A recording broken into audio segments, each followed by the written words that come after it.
Greek പുരാണത്തിലെ നാർസിസസിന്റെയും എക്കോയുടെയും കഥയാണ് നമ്മളിന്ന് പറയാൻ പോകുന്നത്.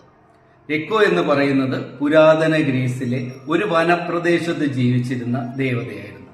അതിസുന്ദരിയും നല്ല സ്വഭാവമുള്ളതും എന്നാൽ വളരെയേറെ സംസാരിക്കുന്നവളുമായ ഒരു ദേവതയായിരുന്നു ഈ എക്കോ.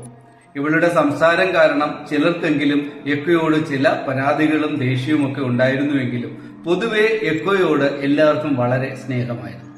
ഒരു ദിവസം സിയൂസ് ദേവന്റെ ഭാര്യയായ ഹീറാദേവി സിയൂസ് ദേവനെ അന്വേഷിച്ച് ഈ വനപ്രദേശത്ത് വരികയും ഈ എക്കോയോട് സിയൂസ് ദേവനെ കണ്ടോ എന്ന് ചോദിക്കുകയും എക്കോ ഹീറാദേവിയോട് വളരെ നീണ്ട ഒരു കഥയുടെ രൂപത്തിൽ ഈ സിയൂസ് ദേവനെ കണ്ടതിനെ കുറിച്ച് പറയുകയും ചെയ്യുന്നു. ഈ സമയം കൊണ്ട് സിയൂസ് ദേവൻ ആ വനംപ്രദേശത്ത് നിന്ന് രക്ഷപ്പെടുകയും ഹീറയ്ക്ക് അദ്ദേഹത്തെ പിടിക്കാൻ കഴിയാതെ പോവുകയും ചെയ്തത് കൊണ്ട് ഹീറാദേവി എക്കോയെ ശപിക്കുന്നു. ഇനി നിനക്കൊരിക്കലും നേരെ ഒരാളോട് സംസാരിക്കാൻ കഴിയാതാകട്ടെ. ആരെങ്കിലും നിന്നോട് സംസാരിച്ചാൽ അവർ അവസാനം പറയുന്ന വാക്കുകൾ മാത്രം നിനക്ക് ആവർത്തിച്ച് പറയാൻ കഴിയട്ടെ എന്നാണ് ഹീറാദേവി എക്കോയെ ശപിച്ചത്.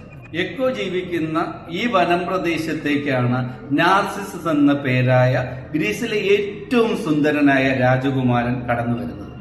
അദ്ദേഹം ഒരിക്കലും തന്റെ രൂപം കണ്ടിട്ടേയില്ലായിരുന്നു. ഏറ്റവും സുന്ദരനായതുകൊണ്ട് തന്നെ അദ്ദേഹം കണ്ണാടികളോ അല്ലെങ്കിൽ പ്രതിബിംബങ്ങൾ ഉണ്ടാകുന്ന ഒന്നുമേ കാണാതിരിക്കുന്നതിന് വേണ്ടി അദ്ദേഹത്തിന്റെ കുടുംബക്കാർ ശ്രദ്ധിച്ചതുകൊണ്ടാണ് അദ്ദേഹത്തിന് സ്വന്തം രൂപം ഒരിക്കലും കാണാൻ കഴിയാതിരുന്നത്.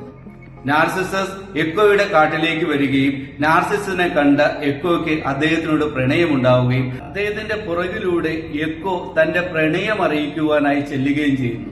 നാർസിസസ് തിരിഞ്ഞു നിന്ന് എക്കോയോട് കാര്യങ്ങൾ പറഞ്ഞു എങ്കിലും കാര്യങ്ങൾ ചോദിക്കാൻ ശ്രമിച്ചുവെങ്കിലും നാർസിസസ് പറയുന്നതിന്റെ അവസാന വാക്കുകൾ മാത്രമാണ് എക്കോയ്ക്ക് തിരികെ നാർസിസസിനോട് പറയാൻ കഴിഞ്ഞത്.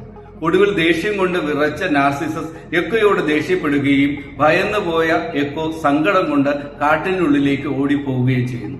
തുടർന്ന് മുന്നോട്ട് നടന്ന നാർസിസസ് ഒരു ജലത്തിന്റെ പ്രതലത്തിൽ തന്റെ പ്രതിബിംബം കാണുകയും അതിമനോഹരമായ രൂപം കണ്ട് അതിൽ ലയിച്ചു പോവുകയും അത് ആരാണെന്നറിയുന്നതിന് വേണ്ടി ആ ജലാശയത്തിന്റെ കരയിൽ തന്നെ ആ ജലത്തിലെ പ്രതിബിംബത്തിൽ നോക്കി കിടക്കുകയും ചെയ്യുന്നു.